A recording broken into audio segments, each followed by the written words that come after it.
नमस्कार बच्चों। Last class में आप लोगों ने देखा था, ये तो नहीं देखा था आप लोगों ने। लास्ट क्लास में आप लोगों ने देखा था कि डेल्टा एच में और के में रिलेशन। ठीक है, अब हम आगे बढ़ते हैं और आपको बताते हैं कि आप इसमें लिखिए कि if K1 equilibrium constant K1, if equilibrium constant K1 is at T1 temperature and K2 at T2 temperature, then K1 K2। ठीक है, तो हमारा जो ln K1 है वो क्या हो जाएगा, minus delta H standard upon R T plus delta S standard upon R, ये T1 हो गया। ठीक है, ये हो गया हमारे लिए पहला इक्वेशन, क्वेश्चन नंबर 1। अगर ये ln K2 होता तो होता minus delta H standard upon R T2 plus delta S standard upon R, ये हो जाता है इक्वेशन नंबर 2। ठीक है, अब हम 2 में से 1 को क्या कर रहे हैं, माइनस करते हैं, तो हो जाएगा ln K2 minus ln K1 is equal to minus delta H standard upon R T2 plus delta S standard upon R plus delta H standard upon R T1 minus delta S standard upon R. ये delta S standard cancel हो गया। ln K2 minus ln K1 को लिख सकते हैं ln K2 upon K1। Delta H standard upon R common ले लो तो हो जाएगा 1 upon T1 minus 1 upon T2। ये फॉर्मूला निकल के आ गया आपका, ये फॉर्मूला निकल के आ गया। इस फॉर्मूले को आप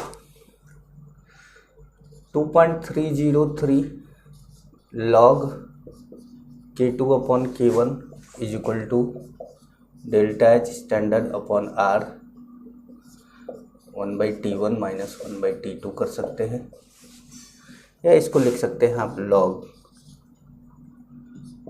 K2/K1 is equal to delta H standard upon 2.303 R 1/T1 minus 1/T2। आप इस फॉर्मूले से क्वेश्चन को सॉल्व कर सकते हैं।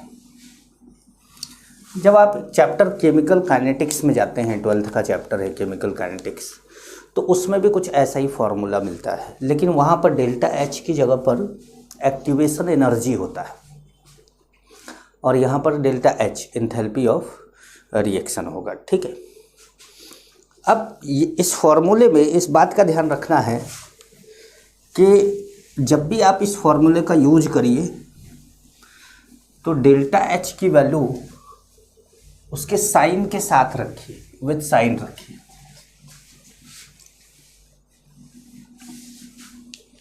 ठीक है, तो यहाँ पर delta H put the value of delta H with sign, put the value of delta H with sign, मतलब एक्जोथर्मिक है तो नेगेटिव रखिए और एंडोथर्मिक है तो पॉजिटिव रखिए। unit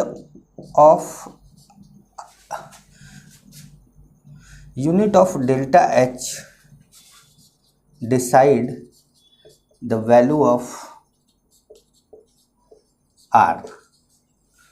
unit of delta H decide करेगा कि वैल्यू क्या है R की। ठीक है, अगर डेल्टा एच जूल में है then R is equal to 8.314। अगर डेल्टा एच कैलोरी में है तो R की वैल्यू होगी 1.98, जिसको हम 2 बोल देंगे। ठीक है, ये ध्यान रखिएगा, दोनों R की वैल्यू अगर जूल में होगा तो 8.314 बोलेंगे और कैलोरी में होगा तो 1.98 बोलेंगे। नहीं समझ में आया तो एक ही याद कर लीजिए, इसी में 4.2 से डिवाइड कर दीजिएगा। समझ पा रहे हैं? अब देखिए भाई, इस फॉर्मूले में 2 कंडीशन लेते हैं, एंडोथर्मिक प्रोसेस या रिएक्शन। तो यहाँ पर क्या होगा, डेल्टा एच क्या हो जाएगा, पॉजिटिव। भाई एंडोथर्मिक है तो डेल्टा एच पॉजिटिव हो जाएगा। डेल्टा एच पॉजिटिव का मतलब यही रिएक्शन लिख देना होगा। तो देखिए कि अगर एंडोथर्मिक प्रोसेस है, डेल्टा एच पॉजिटिव है। डेल्टा एच पॉजिटिव का मतलब है कि अगर आप टेम्परेचर बढ़ाते हैं तो ये वैल्यू घट जाएगी, ये वैल्यू घट जाएगी तो ये वैल्यू ज़्यादा हो जाएगी, ये वैल्यू ज़्यादा हो जाएगी तो K2/K1 की वैल्यू ज़्यादा हो जाएगी। तो इसका मतलब है कि delta H positive on increasing temperature K increases.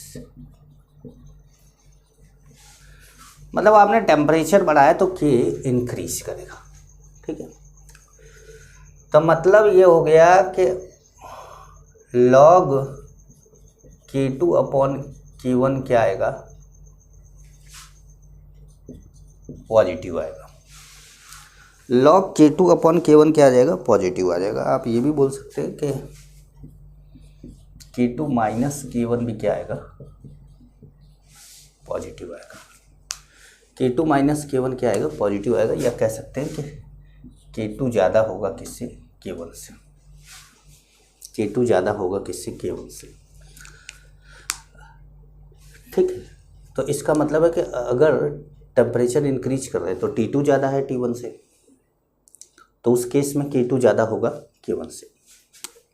B, exothermic process.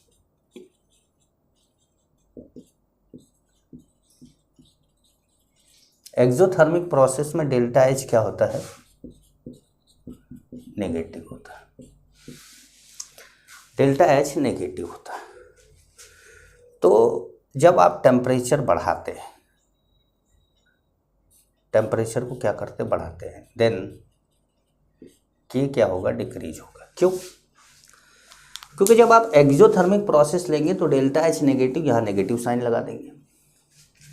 अब आप ये बढ़ाएंगे, T2 बढ़ाएंगे तो ये वैल्यू क्या होगी, बढ़ेगी।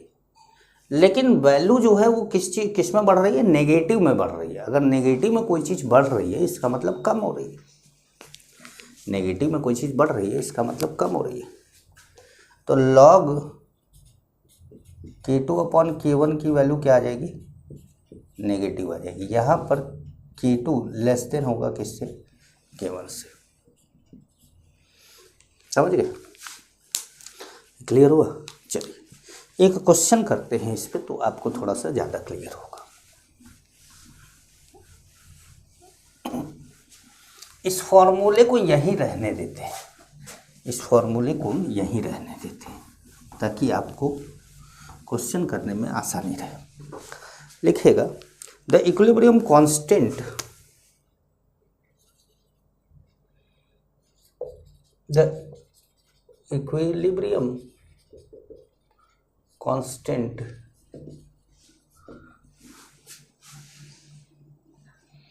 at 300 Kelvin is 1.3 into 10 to power minus 9 and at 900 Kelvin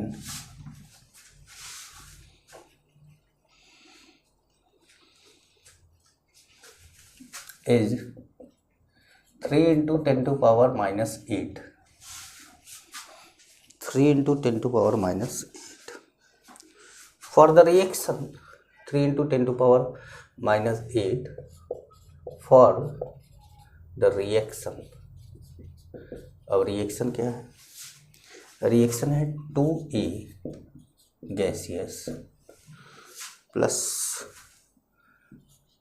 2B gaseous gives 2C gaseous. ठीक है. Then which of the following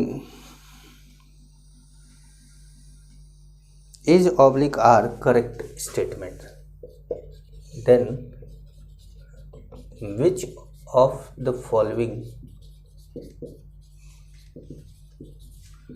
is are correct statement. ठीक है. 4 स्टेटमेंट मैं आपको देता हूं. पहला स्टेटमेंट है the reaction is endothermic.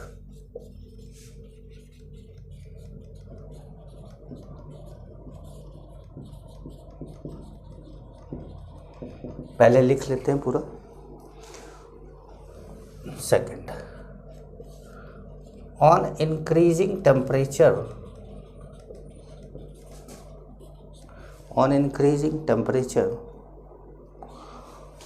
moles of C increases. On increasing pressure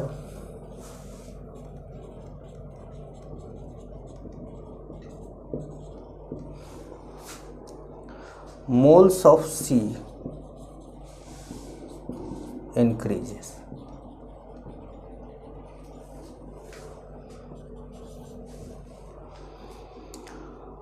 On decreasing moles of B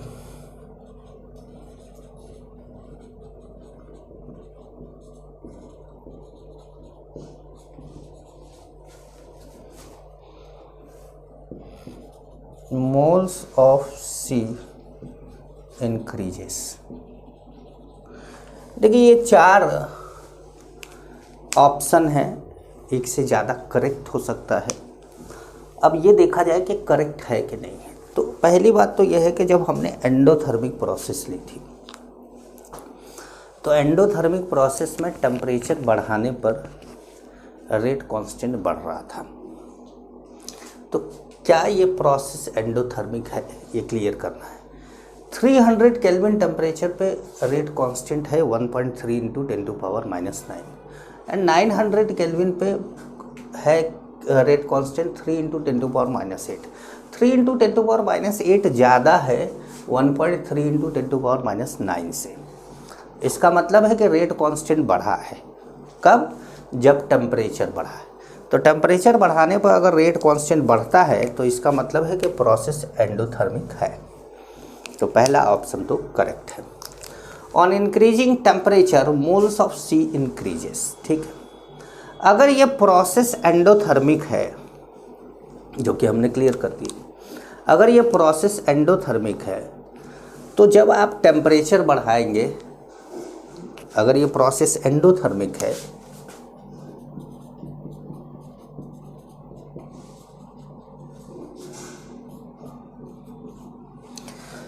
तो हीट रिएक्टेंट की तरफ वर्क करेगा. अगर प्रोसेस एंडोथर्मिक है तो हीट रिएक्टेंट की तरफ वर्क करेगा. और आप टेम्परेचर बढ़ाएंगे मतलब हीट बढ़ाएंगे, हीट बढ़ाएंगे मतलब रिएक्टेंट बढ़ाएंगे, रिएक्टेंट बढ़ाएंगे तो रिएक्शन फॉरवर्ड डायरेक्शन में जाएगा, मतलब सी के नंबर ऑफ मोल्स बढ़ेंगे. तो मोल्स ऑफ सी इंक्रीजेस. इसका मतलब है कि सेकंड वाला ऑप्शन भी करेक्ट है. ठीक है. On increasing pressure moles of C increases. तो अगर आप प्रेशर बढ़ाते हैं तो रिएक्शन उस डायरेक्शन में ज़्यादा है जिधर नंबर ऑफ मोल्स कम होते हैं।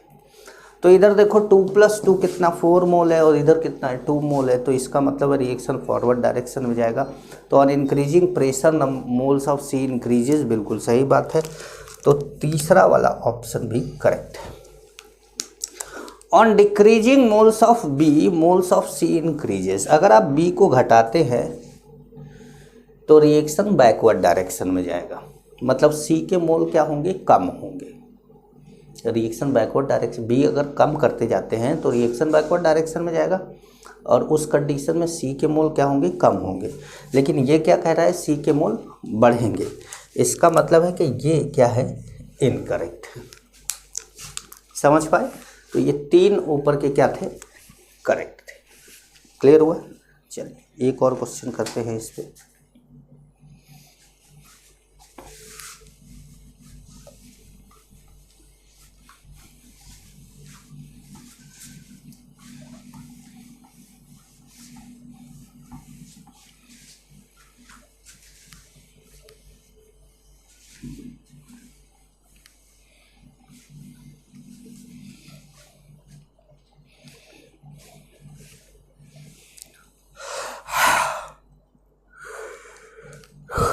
लिखिएगा question.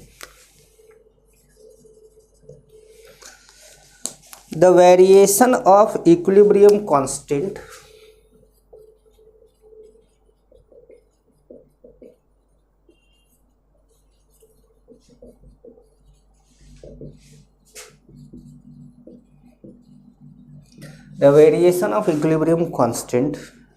with temperature is given by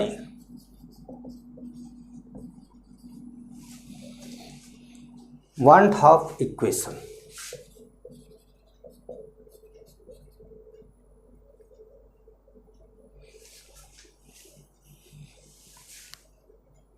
Van 't Hoff equation। और वन ऑफ इक्वेशन हमको क्या दिया है, यह है log k is equal to log a minus delta H standard upon 2.303 RT। ये वैल्यू ये दिया हुआ। द ग्राफ बिटवीन, आगे दिया है the graph between log k and 1/t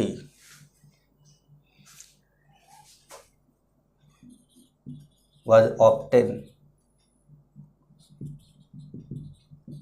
as follow। और ये जो ग्राफ है ये कुछ इस तरीके से मिला है, log k और ये हो गया क्या 1/t। ठीक है, इसको बोला गया है O और इसको बोला गया है P, इस जगह को। ठीक है, if OP is equal to 10, मतलब O और P के बीच की दूरी कितनी है, 10 है। OP is equal to 10 and theta is equal to 10 inverse 0.5, then find out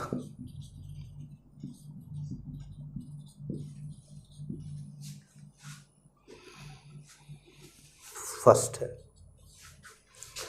delta H, आपको बताना। सेकंड फ्रीक्वेंसी फैक्टर, जिसको हम ए बोल रहे हैं। ठीक है, के एट 300 केल्विन, के एट 900 केल्विन। देखिए 4 क्वेश्चन है, ऑप्शन नहीं है, ये 4 क्वेश्चन है आपके सामने। तो log k is equal to log a delta H standard upon R T. ठीक है, log k वर्सेस 1/t का ग्राफ आपको दिया हुआ है। ठीक है, अब OP की वैल्यू दी है 10। OP की वैल्यू कितनी दी है? 10 दी है।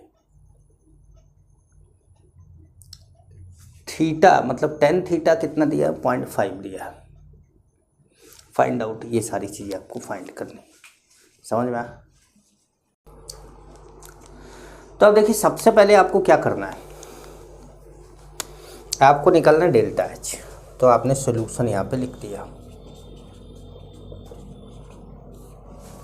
सॉल्यूशन यहाँ पे लिख दिया। अब tan, देखिए यहाँ पर आपको बताते हैं, ये जो थीटा है, तो tan theta is equal to कितना है? ये y is equal to c minus m x है। x कितना? 1/t है। तो tan थीटा कितना हो गया? tan थीटा हो गया minus delta H standard upon 2.303 r, ये वैल्यू है।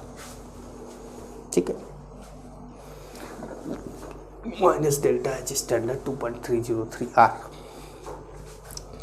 तो आपका जो tan थीटा है वो कितना? 0.5 है।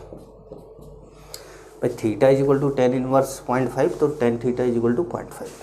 ठीक है, अब ये कितना है? Delta H standard upon 2.303 into R की वैल्यू कितनी? 8.314। ठीक है, अब डेल्टा एच की वैल्यू आप यहाँ से निकालेंगे। अच्छा, यहाँ पे माइनस कर देते हैं। तो डेल्टा एच की वैल्यू आप निकालेंगे तो ये आएगा 0.5 इंटू 2.303 इंटू 8.314। अब ये कैलकुलेट करने पर कितना आ रहा है? ये आ रहा है 9.57। ठीक है, ये 9.57 आ रहा है, 57 आ रहा है जूल। ठीक है, 9.57 जूल आ रहा है। अब आपको बताना फ्रीक्वेंसी फैक्टर।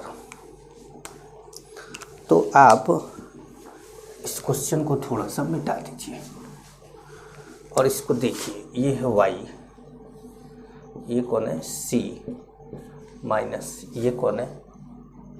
m, और 1/t कौन है? x है। ठीक है, c minus m x.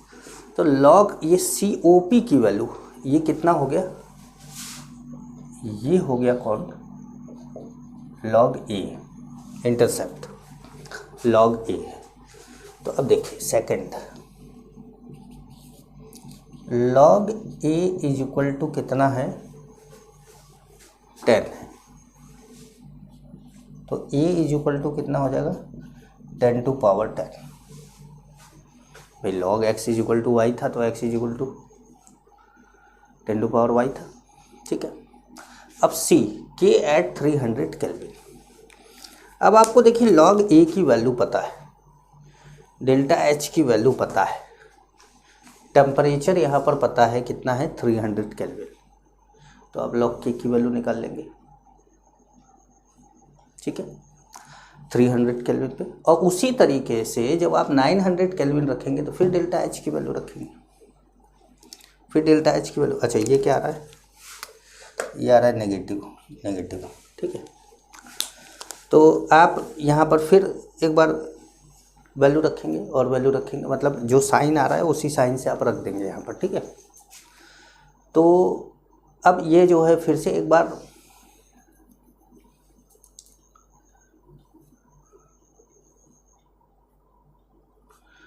T की वैल्यू 300 रखेंगे, तो यहाँ पे 300 रखेंगे। आर की वैल्यू तो आपको पता ही है कि 8.314 रखना है।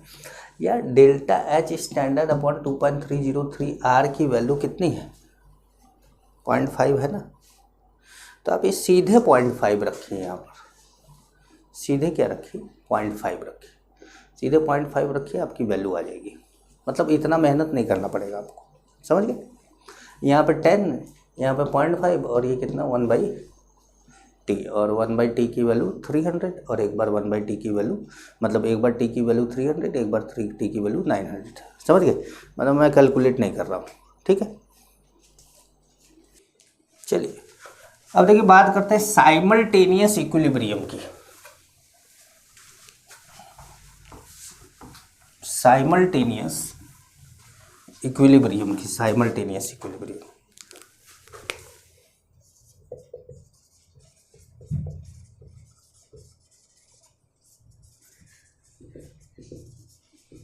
साइमल्टेनियस इक्विलिब्रियम क्या होता है? क्या बच्चों ने तो नाम भी पहली बार सुना होगा, तो जरा लिखिए। when two or more equilibrium exist in a same container, when two or more equilibrium exist in a same container, then the total pressure or total concentration of a common species, then the total pressure or total concentration of a common species is the contribution of all equilibrium found in that container,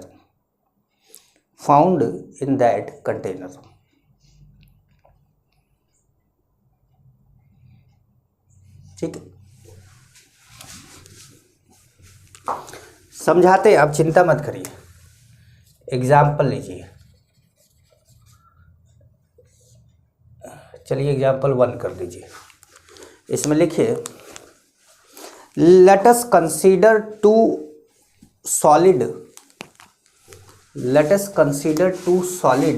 ऐसे लिखेगा AS and BS, दो solid है, एक A है एक B है। Let us consider two solid A and B decompose as follow in the container. कैसे टूट रहा है अब ये बता देते हैं आपको। जैसे A सॉलिड जो टूट रहा है वो टूट रहा है x प्लस y में, ठीक है। इसका प्रेशर P1 मान लिया, इसका भी प्रेशर क्या मान लिया P1। ये गैस है, ये गैस है, ठीक है। अब B सॉलिड जो टूट रहा है वो टूट रहा है x प्लस C, और इसका प्रेशर हमने P2 मान लिया है, इसका भी प्रेशर हमने P2 मान लिया है कि टूटने पर इसका प्रेशर P2, ठीक है। तो अब Kp1 क्या होगा, Px into Py, partial pressure of x into partial pressure of y। तो पार्शियल प्रेशर ऑफ x कितना है, पार्शियल प्रेशर ऑफ, या इधर ही लिख लेते, जगह तो है। पार्शियल प्रेशर ऑफ x कितना है P1 प्लस P2, भाई दोनों में कॉमन है ना। और पार्शियल प्रेशर ऑफ y कितना है, केवल P1 है। अच्छा, Kp2 partial pressure of x into partial pressure of C। Partial pressure of x कितना है P1 प्लस P2, और पार्शियल प्रेशर ऑफ C कितना है P2। यही बात आपको बोली जा रही थी कि जो कॉमन स्पीसीज का प्रेशर या कंसंट्रेशन होगा वो सभी इक्विलिब्रियम के कंट्रीब्यूशन से आएगा। जैसे पहले इक्विलिब्रियम में प्रेशर P1 है, दूसरे इक्विलिब्रियम में इसका प्रेशर P2 है, तो x का जो पार्शियल प्रेशर है या टोटल प्रेशर जो होगा वो P1 प्लस P2 होगा, वो P1 प्लस P2 होगा। ठीक है, अब देखिए, अब अगर हम कर दें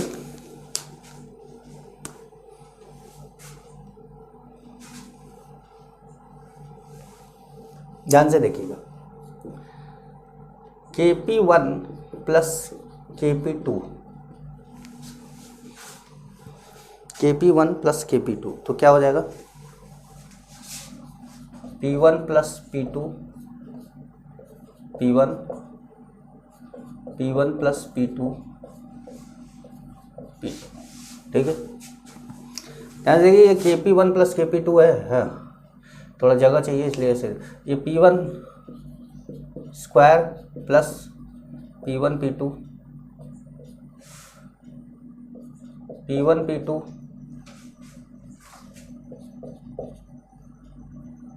प्लस P2 स्क्वायर। अभी P1 P2 दो बार आ रहा है, क्या लिख सकते हैं, P1 square plus P2 square plus 2P1 P2। अब a square plus b square plus 2ab, ये क्या होता है, ए प्लस बी का होल स्क्वायर होता है, तो ये P1 प्लस P2 का क्या हो गया, होल स्क्वायर हो गया, और ये क्या आ गया, Kp1 प्लस Kp2 आ गया।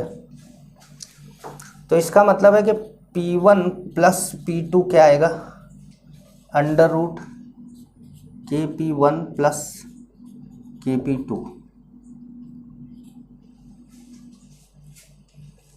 ठीक है, तो इसका मतलब है Px कितना आ रहा है, Kp1 प्लस Kp2। ये कहने का मतलब ये था, ये साइमल्टेनियस इक्विलिब्रियम है, और साइमल्टेनियस इक्विलिब्रियम में जो प्रेशर पे अभी बात करी थी, तो प्रेशर कैसे निकला है ये समझ में आ गया आप लोग को, एक बार और समझा दे। देखिए, सॉलिड ए जो है वो दो पार्ट में टूटा, एक्स एंड वाई में,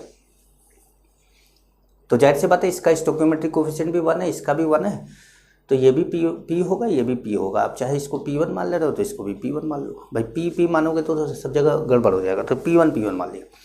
दूसरा सॉलिड टूटा तो इसको P2 मान लिया, लेकिन इन दोनों में कॉमन क्या है, एक्स कॉमन है। तो कॉमन स्पीसीज का जो प्रेशर होगा वो दोनों इक्विलिब्रियम के कंट्रीब्यूशन वाला प्रेशर होगा, मतलब यहाँ का P1 और यहाँ का P2 दोनों जोड़ा जाएगा। तो जब हम Kp1 करेंगे तो सॉलिड तो लेंगे नहीं भाई, partial pressure of x into partial pressure of y upon partial pressure of a, लेकिन सॉलिड का पार्शियल प्रेशर तो होता नहीं, तो इसलिए लेंगे नहीं, तो ये दोनों का ले लेंगे। ठीक है, x का कितना है भाई, इन दोनों का जोड़ना पड़ेगा, तो P1 प्लस P2, और इंटू कितना y का, x इंटू PC, तो x का कितना P1 प्लस P2 और c का कितना P2।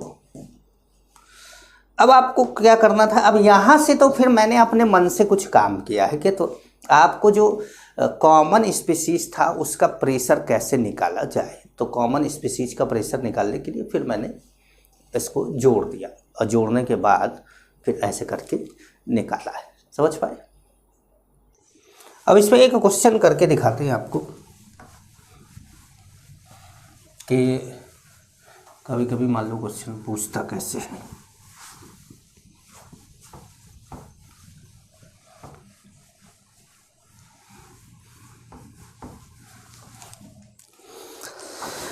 लिखिएगा, द फॉलोइंग टू इक्विलिब्रियम, ऐसे लिख लीजिए, the following two equilibrium exist in a container, the following two equilibrium exist in a container.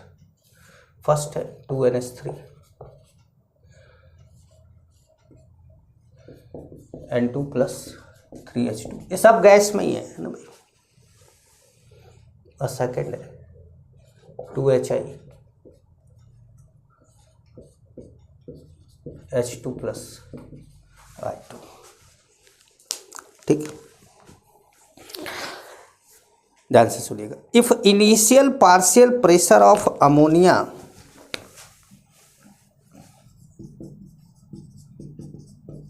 is P1 and HI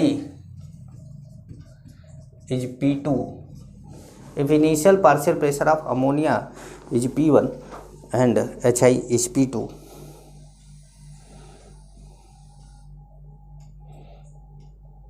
full stop. Partial pressure of N2 and I2 at equilibrium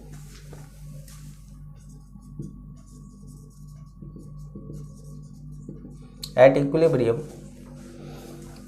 and I2, partial pressure of N2 and I2 at equilibrium are X and Y respectively. X and Y ATM respectively बोल सकते हैं. Then write the expression for Kp of both equilibrium. Then write expression for Kp of both equilibrium. दोनों equilibrium के लिए आपको Kp का expression लिखना है. इसको अलग कर देते हैं.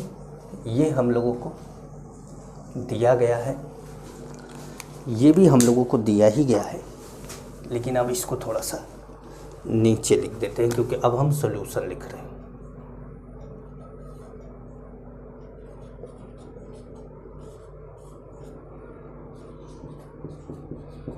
ठीक, थोड़ा दूर दूर कर दिया जाए. अब देखिए भाई, इसका एट t = 0 पर ये क्या था, P1 था, ये कुछ नहीं था. एट इक्विलिब्रियम का स्पेलिंग बड़ा हो जाएगा, थोड़ा पीछे कर देते हैं. एट इक्विलिब्रियम N2 को उसने कितना दिया, X दिया है. N2 को X दिया है. इसका मतलब है कि P1 में से 2x कम हुआ है. तभी तो भाई यहाँ से 2 मोल कम हुआ तो इसका 2 मोल इसके 1 मोल बनाएगा, इसके 3 मोल बनाएगा. तो ये क्या बनाएगा, 3x बनाएगा. ठीक है, क्लियर है. P2 ये क्या है, एट t = 0. एट इक्विलिब्रियम, दिख रहा है भाई, एट इक्विलिब्रियम P2 माइनस किसका वैल्यू दिया हुआ है, I2 का. I2 का कितना दिया, Y. तो इसका मतलब ये भी कितना है, Y है, और यहाँ से 2y कम हुआ है, 2y कम हुआ है. ठीक है, 2y कम हुआ है, ये y हो गया. लेकिन अब कॉमन स्पीसीज है कौन, 3x, मतलब h दोनों में कॉमन है. तो h की कंसंट्रेशन यहाँ कितनी है, 3x, और यहाँ कितनी है, y. तो यहाँ आप y जोड़ेंगे और यहाँ आप 3x जोड़ेंगे. कॉमन लेना पड़ेगा ना आपको, दोनों तरफ h की कंसंट्रेशन तो बराबर है. तो यहाँ x निकला है, लेकिन यहाँ पर जब भी लगा होगा तो कॉमन आयन इफेक्ट तो आयनिक इक्विलिब्रियम में लगता है, लेकिन ऐसा कॉमन इफेक्ट लगा है. ठीक है, तो H2 is common species. H2 is common species. ठीक है, अब हमारा Kp1, पहले रिएक्शन के लिए Kp1 वो क्या हो जाएगा, X/P, ऐसे लिख देते हैं ना, चलो, Pn2 × PH2 power 3 upon P ammonia power 2. ठीक है ना.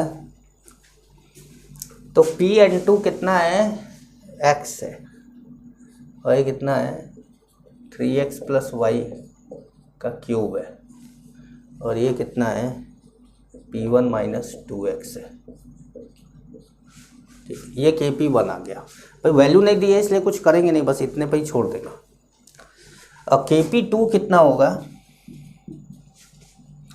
तो kp2 हमारा है H2 PH2 Pi2 PHI का क्या होगा स्क्वायर। H2 कितना है 3x प्लस वाई, I2 कितना है y, HI कितना है P2 माइनस 2y का स्क्वायर, ये होगा kp2। समझ पाए कुछ। चैप्टर की आप समापन पे पहुंच गए हैं। मतलब अब आपको आयनिक इक्विलिब्रियम स्टार्ट, मतलब हमारा चैप्टर एनसीईआरटी के हिसाब से तो हमारा ये चैप्टर नहीं खत्म हुआ है, क्योंकि चैप्टर तो एक है ना इक्विलिब्रियम, तो हम तो इसको दो पार्ट में डिवाइड करके पढ़ाते हैं, एक केमिकल इक्विलिब्रियम एक आयनिक इक्विलिब्रियम। तो केमिकल इक्विलिब्रियम की समापन की ओर हम बढ़ रहे हैं, आयनिक इक्विलिब्रियम की स्टार्टिंग की तरफ बढ़ रहे हैं, लेकिन ऐसा नहीं करेंगे कि इसी में स्टार्टिंग कर देंगे, वो अलग चैप्टर ही कर देंगे। ठीक है, ताकि असाइनमेंट भी अलग दे दें आपको और आप अलग कर सकें। ठीक, तो अब जरा सा एक पॉइंट लिख लीजिएगा, कंडीशन ऑफ स्पॉन्टेनिटी लिखिएगा, कंडीशन ऑफ स्पॉन्टेनिटी। स्पॉन्टेनिटी का मतलब होता है स्पॉन्टेनियस कंडीशन, मतलब स्पॉन्टेनियस रिएक्शन के लिए कंडीशन, कंडीशन फॉर स्पॉन्टेनिटी। तो इसमें लिखिएगा for spontaneous process oblique reaction, spontaneous process oblique reaction. Spontaneous का मतलब होता है फिजिबल होने वाला, फिजिबल, और ना होने वाला नॉन फिजिबल। जो चीज़ होएगा वो फिजिबल, जो नहीं होगा वो नॉन फिजिबल, जो होएगा वो स्पॉन्टेनियस, जो नहीं होगा वो नॉन स्पॉन्टेनियस। ठीक है, तो कंडीशन फॉर स्पॉन्टेनिटी, तो पहली कंडीशन है कि for a spontaneous process delta G must be negative. Spontaneous process के लिए डेल्टा जी कैसा होना चाहिए, नेगेटिव होना चाहिए।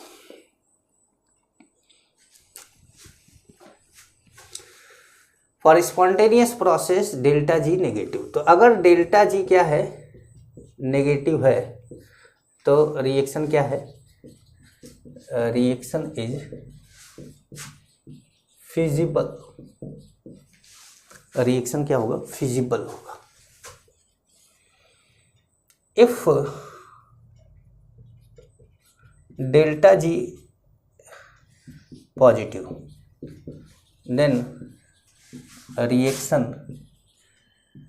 Is non feasible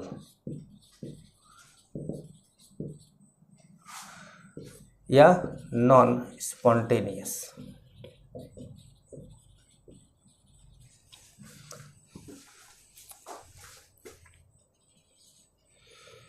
If delta G is equal to 0, then reaction is in equilibrium। Delta G 0 होगा तो रिएक्शन क्या होगा, इक्विलिब्रियम में होगा। तो अगर 0 इज इक्वल टू, आप जानते हैं कि delta G is equal to होता है delta G standard plus 2.303 RT log Q। ठीक है, अब अगर आपने इसको 0 बना दिया तो 0 इज इक्वल टू हो जाएगा delta G standard plus 2.303 RT log Q की जगह पे क्या बोल देंगे, के इक्विलिब्रियम या KC बोल दीजिए, के इक्विलिब्रियम बोलिए, ज़्यादा अच्छा है। ठीक है, तो डेल्टा जी स्टैंडर्ड क्या हो जाएगा, डेल्टा जी स्टैंडर्ड हो जाएगा -2.303 RT log के इक्विलिब्रियम। तो अगर आपको इक्विलिब्रियम कांस्टेंट निकालने की ज़रूरत पड़ जाए थर्ड कंडीशन में, तो आप डेल्टा जी का सहारा ले सकते हैं। ठीक है, तो ये बात का ध्यान रखिएगा। अब हम लोग अगले चैप्टर में मिलेंगे। इस चैप्टर को यहीं पे समाप्त करते हैं। आप लोग असाइनमेंट सॉल्व करेंगे इसका, और जो भी डाउट नहीं आता है आप लोगों को, मतलब जो भी क्वेश्चन नहीं आता है वो आपका डाउट हो गया, और वो आप मेरे से पूछ सकते हैं। ठीक है, नमस्कार।